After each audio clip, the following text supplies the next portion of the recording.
A lot of media have been saying that China's economy is going downward, while the US economy is robust and doing very well. However, I don't necessarily agree with this kind of opinion.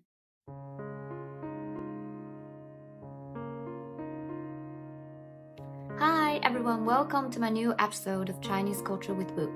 And today I want to talk about China's economy. Yes, you might think, who am I to talk about such a big topic? But if you're interested in what a Chinese person thinks, you can still take some time to watch this video. So I think to discuss this topic, we first need to understand how China's economy developed for the past several decades. And I think a key reason is that China was the world factory and took on a lot of the manufacturing work from all the world products. So here I also want to introduce a concept called the smiling curve, which describes the different stages of a product's production. We can roughly divide it into the research and development phase, manufacturing phase, and marketing and branding phase.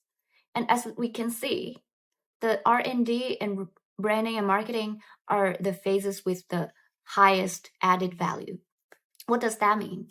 So research and development is the most important part because you generate the creative idea and the patent rights at this stage.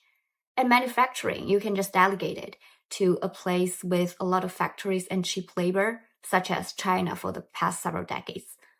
And branding and marketing, which is the phase of when you sell your products, is also very important. Take luxury goods, for example. The cost of producing a LV bag will not exceed $100.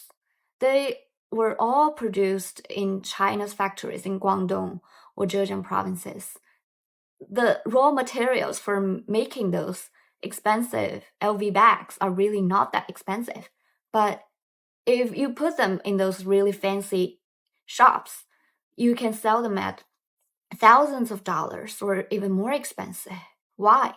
Because these brands have established themselves as aristocratic and European brands with very long heritage. So customers, when they buy those products, they can show that, okay, I associate myself with this so-called high class, high standard products, and it shows I am able to afford this. So that is the added value, which are not the substantive intrinsic value of the product. So China has been very good at the manufacturing phase. It has a very good supply chain, very mature supply chain. So it has been said that the US is very good for the 0 to 1 phase, and China is good for the 1 to 100 phase, which is the US is the best for innovative ideas. So a lot of the AI products and the cutting edge technologies, they all originated from the US, the Silicon Valley or US top universities. But China do not necessarily have those kind of creative ideas. They are good at manufacturing.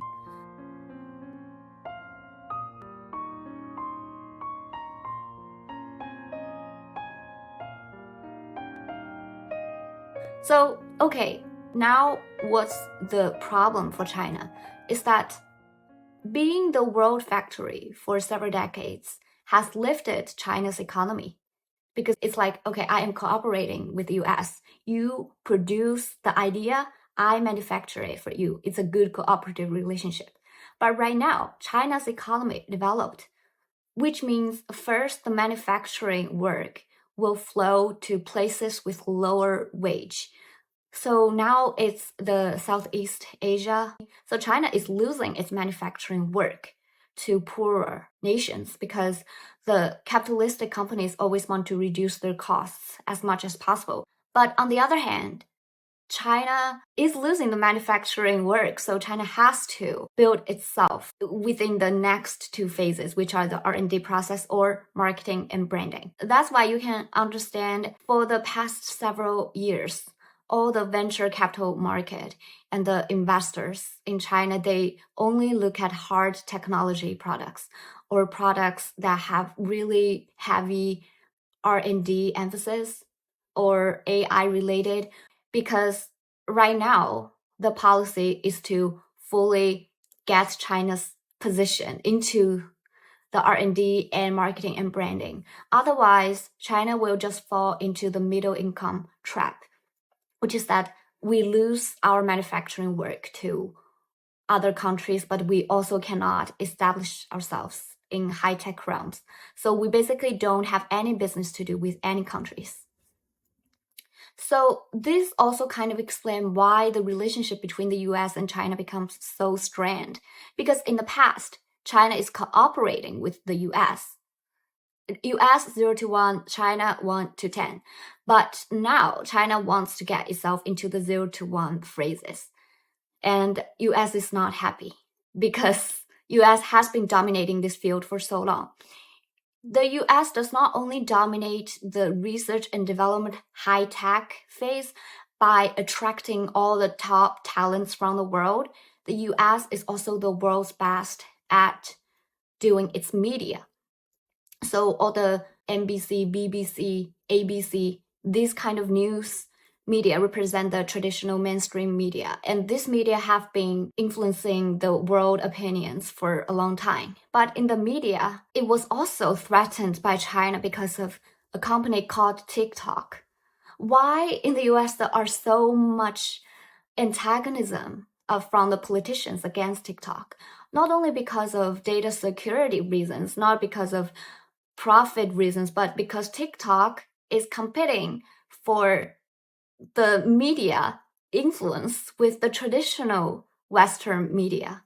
So, for example, the war between Israel and Palestine in Gaza area, the normal people can now just upload the real situations happening in that zone. So the traditional media is losing its influence over people because people already rely on these kind of more democratized form of media that TikTok is good at. So to answer the question of my title, what is the future of China's economy? It really depends on whether China can successfully establish itself in the high-tech realm and also the media, the branding realm, which is to have a good international image and to have good international influence.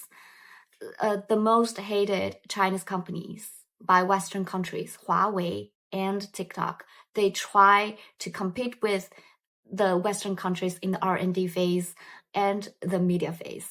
So that's why they pose really great threat. If we look at China's policies, all the policies are directing to enhancing the development in the high-tech and AI realm. It's reflected in education. So now China's education tries to select the smartest students at an earlier phase, even before high school. For students who do not really have a talent in studying or in sciences, they can be directed into the career track that they become more skilled at specific career options rather than doing research or going into the high ed. And the second thing is, as I mentioned earlier, the venture capital realm, the investments in China, all the money are going into high tech, hard tech, basically. Several years ago, we can still see that some money are going into consumer goods like milk tea, clothes, fashion, anything that young people like and are willing to spend money on. But right now, all the money really basically goes to hard tech because it is a really crucial time period. And of course, on the other hand, the US is very nervous. The US is rejecting a lot of Chinese STEM students coming from Chinese universities. So a lot of talented Chinese STEM students cannot actually get into the US. Or some of them are doing a PhD in top US universities, but once they went China for once, they are not allowed to enter the US again because the US is seriously getting nervous.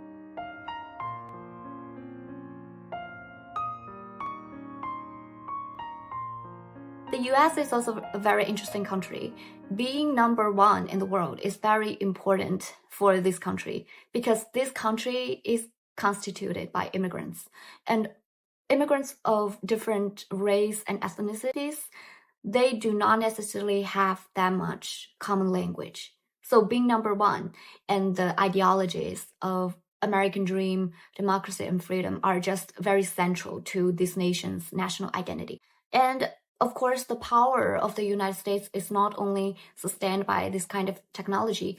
US has four pillars that sustain its number one status. The first is finance system. The Wall Street people, the dollar hegemony controlling the world's economy. And the second is its military. The third is its media power. And the fourth is its business and tech power. So at the very bottom of the society are normal people, normal citizens who are in debt, who try to make their way up. And a little bit above these people are all the traditional mainstream media that try to control how people think. And above the media layer are all the capitalistic firms and high-tech firms that try to influence people's lifestyle and try to make money through this internet form of business model. And above that are politicians, the finance system, and all the systems are backed up by military power. The capitalistic firms in the US, they are really worldwide influential. That's why I am not for neoliberalism. I think some of the basic necessities products, they should be owned by the government. Because if they're not owned by the government, such as water and electricity, they are just smaller capital firms that can be taken over or bought by other bigger capital firms. And of course, the US has the biggest capitalistic firms.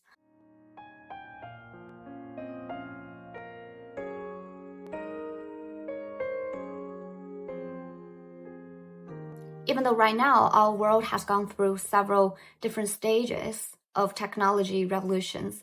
So we first had our agriculture, and then we have our industries, and then we have our information age. But I still think no matter at which stage you are, agriculture and manufacturing industries are very fundamental to a nation. You cannot be like, okay, so now I only have finance and service to sustain my economy, but I get rid of all the farms, all the agriculture, and just import foods from other countries. This is very dangerous.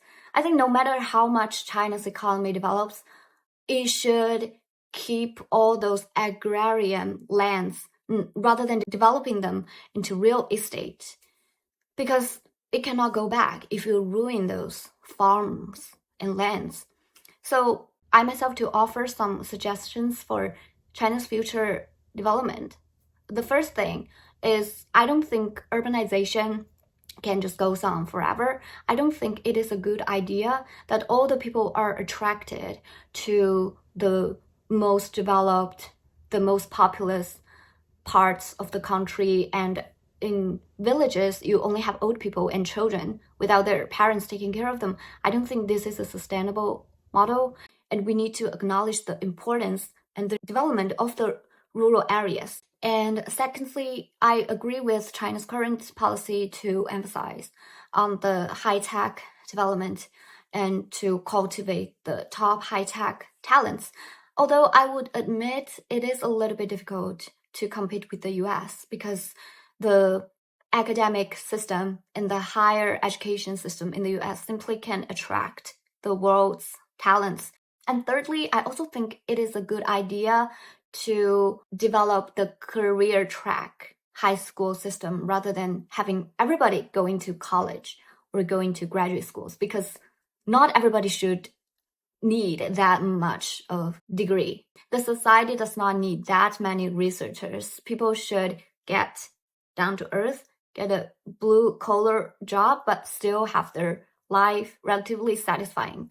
It is not a healthy ideology that everybody wants to make it to the top, because theoretically, the top only constitutes the minority of the people.